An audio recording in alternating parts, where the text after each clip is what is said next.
మీ ఎలాంటి వ్యాపార ప్రకటనలకైనా వెంటనే మా ఛానల్ సంప్రదించండి. ప్రస్తుతం మనతో పాటు ప్రముఖ ఆధ్యాత్మికవేత్త, ఐకాన్ ఆస్ట్రాలజర్, మంత్రతంత్ర జ్యోతిషులు సురేష్ బాబు గారు మనతో ఉన్నారు. గురుగారితో మాట్లాడదాం. నమస్కారం గురుగారు.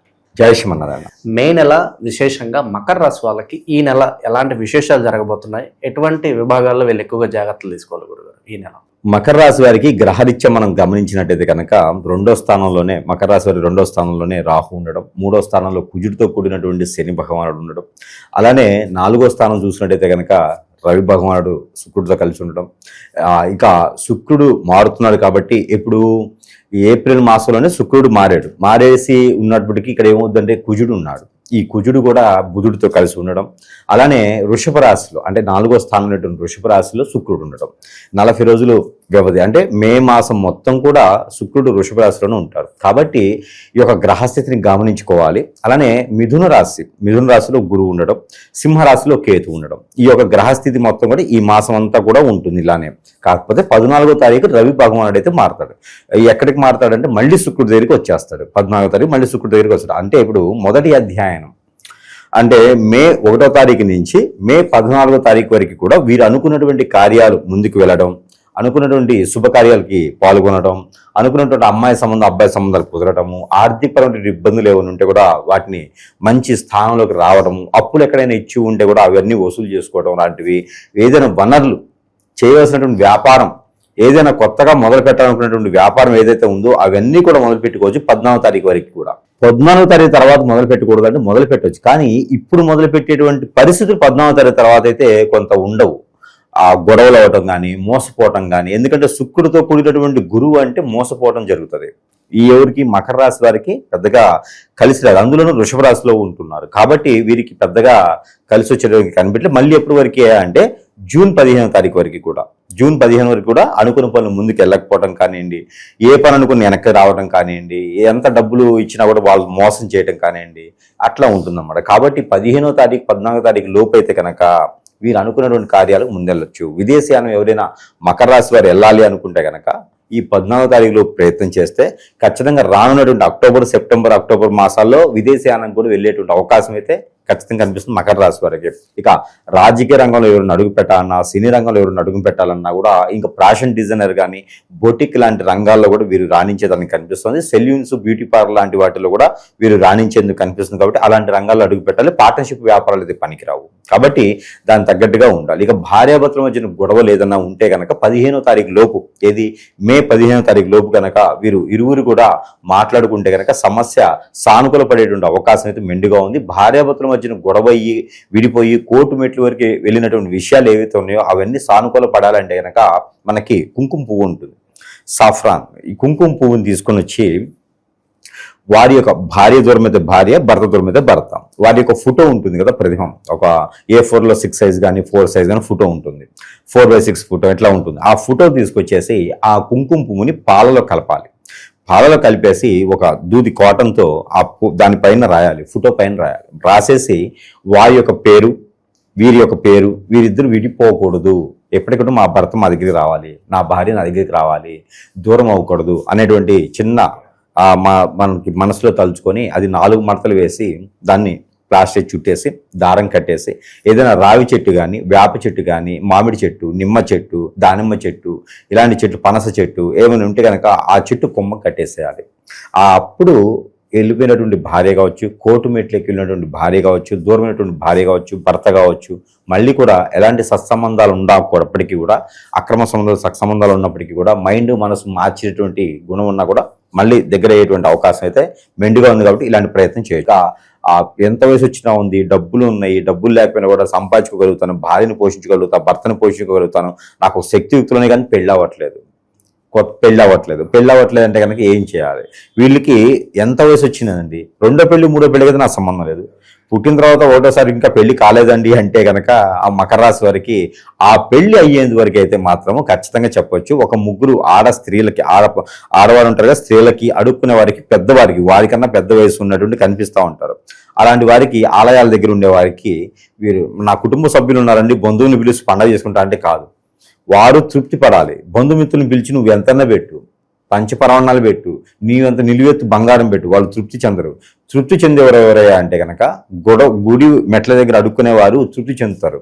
కాబట్టి అలాంటి వారికి ఒక 3 చీరలు, 3 బ్లౌజ్ పీసులు, 2 రకాల ఫ్రూట్స్ తీసుకుని వెళ్ళి అక్కడ వారికి దానం ఇచ్చేసి దండం పెట్టుకుంటే కనుక పెళ్ళయ్యేటువంటి యోచన కనిపిస్తూ ఉంటుంది. ఇక రాజకీయ రంగంలో ఉన్నారు, రాజకీయ రంగంలోకి అడుగు పెట్టాలి, రాజకీయ రంగంలో మంచి స్థానం కానీ ప్రఖ్యాతి కానీ రావట్లేదు, పదవులు ఏమి రావట్లేదు, ఏం చేయాలి అర్థం కావట్లేదు, నన్ను వాడేస్తున్నారు కానీ నాకేమీ దక్కుదల లేదు, రోడ్డు కాంట్రాక్ట్స్ కానీ సివిల్ కాంట్రాక్ట్స్ కానీ రావట్లేదు, నేనేదో ఆశపడి రాజకీయంలోకి వెళ్ళాను, బయటకు వస్తే పొరుగుపోతున్నటువంటి మకర రాశి వారు ఎవరైనా ఉంటే కనుక వారు చిన్న పరిహారం ఏంటంటే కనుక శివాలయంలో పంచామృత అభిషేకం కానీ, లేదంటే నీళ్లు మామూలుగా నీళ్లు కాచి నీళ్లు ఉంటాయి కదా, స్నానం చేసిన నీళ్లు, దాంట్లో రేగిపళ్ళు చూర్ణం కానీ రేగిపళ్ళు ఆకులు ఒక 21 కానీ తీసుకొచ్చుకొని దాంట్లో వేచి కాచుకొని ఆ నీటితో స్నానం చేయాలి. అప్పుడు అనుకున్నటువంటి స్థానంలోకి వెళ్ళేటువంటి అవకాశం అయితే ఖచ్చితంగా వస్తుంది. సినీ రంగంలో ఉన్నవారు కావచ్చు, రాజకీయ రంగంలో ఉన్నవారు కావచ్చు, ఇలాంటి ప్రక్రియ చేసుకోవచ్చు. ఇక వ్యాపారం మొదలు పెట్టాలి, నిరుద్యోగులకు ఉద్యోగం రావాలి, ఉద్యోగంలో అంటే ఉద్యోగంలో మంచి గ్రోతింగ్ రావాలి అనుకునేటువంటి వారు ఎవరైతే ఉన్నారో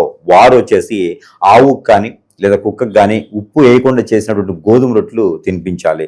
ఇలాంటి చేసుకుంటా ఉంటే ఖచ్చితంగా వారికి అన్యోన్యంగా ముందుకు వెళ్ళడానికి బాగుంటుంది. ఎందుకు ఇలాగా ప్రతిదానికి పరిహారం అంటే కనుక మకర రాశి వారు గత కొంతకాలంగా ఎన్నో రకాల గ్రహాల యొక్క సానుకూలత లేక ఎక్కడేసిన కొంగడు అక్కడగా ఉంటున్నారు అనమాట. కాబట్టి ఇలాంటి చిన్న చిన్న పరిహారాలు ఆ పని కోసం అయితే కనుక చేసుకోవాలి, ఆ పని కోసం చేసుకోవాలి. గురుగారు, ఇక శత్రువుల పరిస్థితి ఏంటి? ఎవరి దగ్గర వీళ్ళు ఎక్కువగా మోసపోతున్నారు? ఎవరితో జాగ్రత్తగా ఉండాలి? ముఖ్యంగా ఎవరికి దూరంగా ఉండాలి వీళ్ళు? ఖచ్చితంగా ఈ మాసం మొత్తం కూడా ఆలోచించినట్టయితే కనుక మిత్రులు ఎవరైతే మనతో పాటు ఉండేటువంటి మిత్రులు ఎక్కడైనా షాప్ ఓపెన్ చేస్తే వాళ్ళు వచ్చేసి తోరణపాకు కడుతూ ఉంటారు, అగ్గిపెట్టి పెట్టేసి ఆ స్టవ్ ముట్టిస్తూ ఉంటారు, మొత్తం వాళ్ళే చూపిస్తారు అన్నమాట, హంగామా చూపిస్తుంటారు. నేను లేకపోతే అసలు ఇంక లేడు ఏమి లేదు అని చెప్పి చూపిస్తూ ఉంటారు. అలాంటి వాళ్ళని దూరం పెట్టాలి. వాళ్ళ వల్లనే ప్రాబ్లం, వాళ్ళ వల్లే సమస్య, వాళ్ళ వల్లనే అట్టడుకుపోయి పద్మవ్యూహంలో ఇరుక్కుపోయేలా ఉంది, ఊబిలో తూరుకుపోయేలా ఉన్నారు. కాబట్టి ఎవరు మిత్రులు లేరు, ఎవరు బంధువులు లేరు, ఎవరు శత్రువులు లేరు అనుకోవాలి. అలాంటి వాళ్ళని దూరం చేస్తే ఖచ్చితంగా బాగుపడేదానికి యోచన ఉంది. వారి వల్లనే ఖచ్చితంగా వీరు పై స్థానానికి కాకుండా కింద స్థానానికి వెళ్ళేలా కనిపిస్తున్నారు. కాబట్టి వాటిని కొంచెం దూరంగా పెట్టాలి. మన పర్సనల్ సంబంధించిన విషయాలు కొంచెం దూరంగా చేసుకోవాలి. ఇక వీరికి గండాలు కూడా కనిపిస్తున్నాయి. కొత్తగా ఏదైనా వాహనం కొనుక్కోవాలంటే మాత్రం ఖచ్చితంగా కొనుక్కోవద్దని చెప్తాను నేనైతే. సెప్టెంబర్, అక్టోబర్ వరకు కూడా వాహనాలు లాంటివి ఏం కొనకూడదు. గురువు మారాలి. గురువు మారిన తర్వాత వీరికి అదృష్టం వస్తుంది, ఆటోమేటిక్గా వాహనమే వీరి ముందుకు వస్తుంది. అలాంటివి చేసుకోవాలి. ఇకపోతే వీరికి మాసం మొత్తం కూడా కలిసి వచ్చే కలర్ ఏంటంటే కనుక biscuit colour, lemon colour, orange colour వీరికి అద్భుతం కలిసి వస్తుంది. వీరికి నెంబర్ కూడా కలిసి వచ్చేదానికి ఏంటంటే 4, 6 నెంబరు వీరికి అద్భుతంగా కలిసి వస్తుంది. ఈ రెండే కాకుండా వీరికి కలిసి వచ్చే వారం కూడా గురువారం, శుక్రవారం 2 వారాలు కూడా ఈ మాసం మొత్తం కూడా అద్భుతంగా కలిసి వస్తుంది. ఇకపోతే దేవుని జ్ఞానం కూడా కావాలి ఖచ్చితంగా వీరికి. దేవుని జ్ఞానం ఏంటంటే కనుక దత్తాత్రేయ స్వామికి అభిషేకం కానీ, అర్చన కానీ, పూజించడం కానీ, అలానే వినాయక స్వామివారిని ఎక్కువ కొలుచుకుంటే చాలా మంచిది. ఆ గణపతి గారిని కనుక పొట్టు వస్త్రాలు సమర్పించుకొని అక్కడ అభిషేక అర్చనలు చేయించుకోవచ్చు. నారికేళంలో 5 సమర్పించుకోవచ్చు. అలానే హనుమాన్ మందిరంలో సింధూరం ఇవ్వచ్చు. అలానే హనుమాన్ మందిరంలో నువ్వుల నూనె ఇవ్వచ్చు. మంగళవారం కానీ, శనివారం కానీ ఇవ్వచ్చు. దాని తర్వాత ఆకు పూజ చేయించుకోవచ్చు. ఇలాంటివన్నీ చేసుకోవడం ద్వారా ఈ మాసం మొత్తం కూడా వీరు అద్భుతంగా ముందుకు వెళ్ళేదానికి ఎలాంటి ఆటంకాలు కానీ, విఘ్నాలు కానీ తొలగకుండా ఉండేదానికైతే ఆస్కారం ఎక్కువ కనిపిస్తుంది. కాబట్టి అలాంటి ప్రయత్నాలు చేసి అదృష్టవంతులు అయ్యేదానికైతే అవకాశం ఉంది. ఇక అన్ని రకాలుగా ఇబ్బందులు కలుగుతున్నాయి అంటే కనుక ఇక నది, ఏగు, సలయేరు, బ్రహ్మగుండం దగ్గర ఖచ్చితంగా స్నానం ఆచరించాల్సిందే. అవన్నీ కూడా సకల కర్మలు, సకల పాపాలు, సకల క్రియలు కూడా, పెద్దల దోషాలు, పితృదోషాలు అన్నీ కూడా అక్కడ పటాపంచలైపోతూ ఉంటాయి. కాబట్టి ఇలాంటివి చేసుకుంటే చాలా అదృష్టం ఉంటుంది. ఇక ఓవరాల్గా కూడా మనము మళ్ళీ చెప్పుకోవచ్చు. ఏంటంటే ఆ మకర రాశి వారికి చాలా కష్టాలతో ఇష్టంగా స్వీకరించి ఉన్నారు. కాబట్టి ఎవరు ఏ స్థానంలో అయితే చేసుకోవాలో, ఎవరు ఏ పని అయితే చేయాలో అలా చేసుకోవాలి. ఇంకొకటి ఏంటంటే కనుక చెప్పేటువంటి ప్రతి పరిహారం కూడాను వారు సొంత డబ్బుతోనే చేయాలి. అప్పు తీసుకొచ్చో లేకపోతే ఎవరి దగ్గర డబ్బులు తీసుకొనో చేస్తే కనుక ఆ ప్రతిఫలం వారికి వెళ్తుంది. కాబట్టి సొంత డబ్బులు లేదా కష్టపడి సంపాదించిన డబ్బులతో మాత్రమే పరిహారం ఏదైనా చేయాలి, దానం ఏదైనా చేయాలి. ఇకపోతే ఈ యొక్క మకర రాశి వారు విదేశీయానం మొదలు పెట్టుకుంటే చాలా అద్భుతంగా ఉంటుంది. కానీ 14వ తారీఖు లోపే మొదలు పెట్టుకోవాలి. దాని యొక్క సంబంధించినటువంటి తొలి అడుగు అనేది 14వ తారీఖు లోపే వేస్తే కనుక వారు రానున్నటువంటి సెప్టెంబర్, అక్టోబర్ మాసాల్లో విదేశీయానం వెళ్ళేలాగైతే కనిపిస్తుంది. ఆ మేర ప్రయత్నం అయితే చేసుకోవచ్చు. ఇక పరిహారాల విషయానికి వస్తే ఎలాంటి పరిహారాలు చేస్తే బాగుంటుంది? ఎక్కువ ఎవరిని ఆరాధించాలి వీళ్ళు? అలానే మనకి పరిహారాల కన్నా కూడా ముందు ముఖ్యమైనటువంటి విషయం ఏంటంటే కనుక ప్రతి ఒక్క విషయం కూడా జాతకంలోనో, దశ అంతర్దశలోనో, గోచార ప్రకారంగానో, నవాంశలోనో ఇవన్నీ కూడా కొన్ని తెలియవండి. జాతకం ఉంటుంది. జాతకం ఏం చెప్తుందంటే నువ్వేం చేస్తే బాగుంటుంది, ఏం చేయాలని తెలుస్తుంది. మనకున్న సమస్య పోగొట్టదు, దానికి ప్రత్యామ్నాయంగా ఈ పరిహారం చేసుకోండి ఇట్లా ఉంటుందని చెప్తారు అంతే. ఇక్కడ ఈ రోజుల్లో మనకు ఉన్నటువంటి సమాజం ఏంటంటే భార్యాభర్తల మధ్యన విభేదాలు, విడిపోవటం, సంసారాలను నిప్పులు పోయటం, ఇవన్నీ కూడా మూడవ వ్యక్తి రావడం ద్వారా జరుగుతుంది. దీంతోపాటు పిల్లలు మాట వినకపోవటం, ఎవరితో పడితే వారితో సంబంధాలు పెట్టుకోవటం, ఇవన్నీ చాలా జరుగుతున్నాయి సమాజంలో.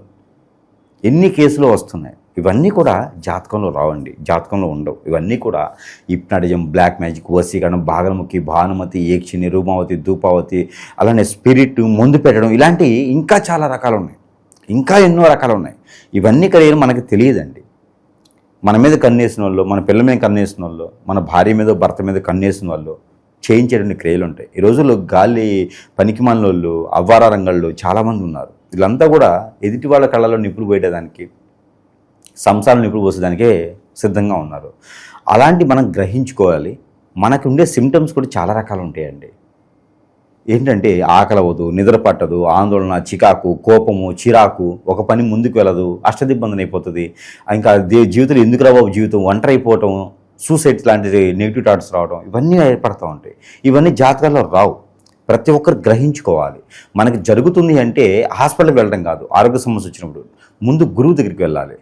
గురువు లేదమ్మా నీకు నిజంగానే ఆరోగ్య సమస్య అంటేనే అక్కడికి వెళ్ళాలి. ఇవన్నీ కూడా ప్రతి ఒక్కరు గ్రహించుకోవాలి. భార్యాభర్తలు దూరం అవుతున్నారు కదా, బిడ్డలు దూరం అవుతున్నారు కదా అంటే ఏదో జరిగితేనే వెళ్తారండి. లేకపోతే ప్రేమ ఉంది, అభిమానం ఉంది, ఎందుకు వెళ్తారు వేరే వారి దగ్గరికి? ఖచ్చితంగా ప్రతి ఒక్కరు గ్రహించుకోవాలి ఈ విషయాన్ని.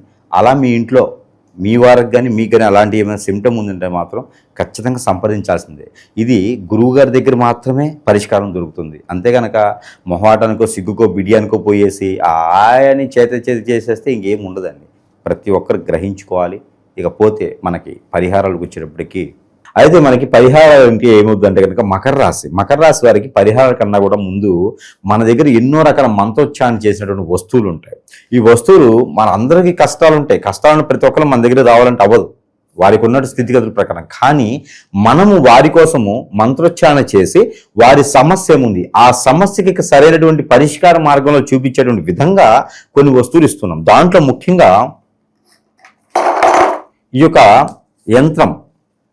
యంత్రాన్ని, దీంట్లో ఎన్నో రకాల యంత్రాలు ఉంటాయండి. ఇది వాల్ పెట్టుకునేలాగా హాల్లో పెట్టుకోవచ్చు, పూజ మందిరంలో పెట్టుకోవచ్చు, కిచెన్లో పెట్టుకోవచ్చు. ఈ యొక్క యంత్రం ఇంట్లో ఉంటే అష్టైశ్వర ప్రాప్తి కలిగించేందుకు దారి దొరుకుతూ ఉంది. ఈ యొక్క కుబేర యంత్రం ఉంది, లక్ష్మీ యంత్రం ఉంది, ఇందులోనే గాయత్రి యంత్రం ఉంటుంది, ఇందులోనే వాస్తు యంత్రం ఉంటుంది. ఇంట్లో ఏదైనా చికాకులు ఉన్నా, పరాకులు ఉన్నా కూడా ఈ యంత్రం పెట్టుకుంటే చాలు. అలాంటి యంత్రాన్ని నేను మన ప్రజలకైతే పూర్తి ఉచితంగా ఇస్తున్నాను. దారి ఖర్చులకు మాత్రమే తీసుకొని పూర్తి ఉచితంగా ఈ యంత్రాన్ని ఇస్తున్నాను. కాబట్టి ఎవరికైనా కావాలంటే కూడా సంప్రదించవచ్చు. దీంతోపాటు మకర రాశి వీరికి కొంచెం స్ట్రెస్, ఆలోచన విధానం, చిన్న విషయాన్ని కూడా సూక్ష్మంగా చూసేటువంటి తత్వం, ఏ పని చేద్దాం ముందుకెళ్ళినటువంటి విధానం ఉన్నది. అలాంటి వారికి ఇది క్యాండిల్. ఈ క్యాండిల్ ప్రతినిత్యం కూడా, ఈ క్యాండిల్ 21 రోజు వస్తుంది. ప్రతినిత్యం కూడా ఒక 5 నుంచి 10 నిమిషాలు వెలిగించి దీనికి వెళ్ళి ఇలా చూస్తూ ఉండాలి. మనలో ఉన్నటువంటి నెగిటివిటీ, చెడు, మనమే చేయించే చెడు క్రియలు అన్నీ కూడా కొంతమేర ఉపశమనం లభ్యపడుతుంది. కాబట్టి ఇలాంటి క్యాండిల్ తీసుకోవచ్చు. దాంతోపాటు ఇంకా ముందుకు వెళ్ళట్లేదు, నరదిష్టి, నరఘోష ఉంది, ఏం అర్థం కావట్లేదు, ఏం పని చేసినా ముందుకు వెళ్ళట్లేదు, నా మీద పడి ఏడుస్తూ ఉన్నారు అన్నటికి ఉంగరం. ఇది స్టోరే కాదు, వారి సమస్యను బట్టి స్టోర్ మారుతుంది. యంత్రాలు అయితే ఉంటాయి, లోపల అడుగున యంత్రాలు ఉంటాయి. వేసి మనము ఈ ఉంగరాన్ని సమర్పిస్తున్నాము. సరసమైనటువంటి ధరల్లోనే వారి చెంతకే చేర్చేటువంటి సదవకాశం కూడా మన దగ్గర లభ్యపడుతూ ఉంది. కాబట్టి ఇలాంటి ఉంగరాన్ని వారు తీసుకుంటే కనుక ప్యూర్ వెండితో చేయించినటువంటి ఉంగరం. ఇలాంటి వారికి అన్ని రకాల సమస్యకి పరిష్కారం దొరికేలాగా, గ్రోతింగ్ అయ్యేలాగా ఉంటుంది. కాబట్టి ఇక వీటితో పాటు ఎన్నో రకాల వస్తువులు మంత్రోచ్చారణ చేసుకుని వారి సమస్యను బట్టి పరిష్కార మార్గం చూపించేందుకు ఖచ్చితంగా ఏర్పడుతుంది. ఇక చిన్నపాటి పరిహారాల్లో ఒకటి ఆల్రెడీ పరిహారాలు ముందే చెప్పుకున్నాం. ఇక ఓవరాల్గా చేసుకున్న పరిహారం ఏంటంటే కనుక ఎక్కడైనా సమీప దూరంలో దుర్గమ్మ వారు కానీ, లలితమ్మ వారు కానీ, పార్వతి అమ్మవారు కానీ ఉంటే అక్కడ కుంకుమార్చన చేయించుకుని ఆ కుంకుమని కనుక ప్రతిరోజు నుదుటిని ధరించుకున్నట్టయితే కనుక ఎన్నో రకాల సమకూలపడే వాతావరణం లభ్యపడుతుంది. కాబట్టి ఇలాంటి ప్రయత్నాలు చేసుకొని అదృష్టవంతులు అవ్వచ్చు మకర రాశి వారు. ఓవరాల్గా ఈ రాశి వాళ్ళకి ఈ మాసం ఎలా ఉండబోతుందో మంచి విశ్లేషణ అందించారు. ధన్యవాదాలు.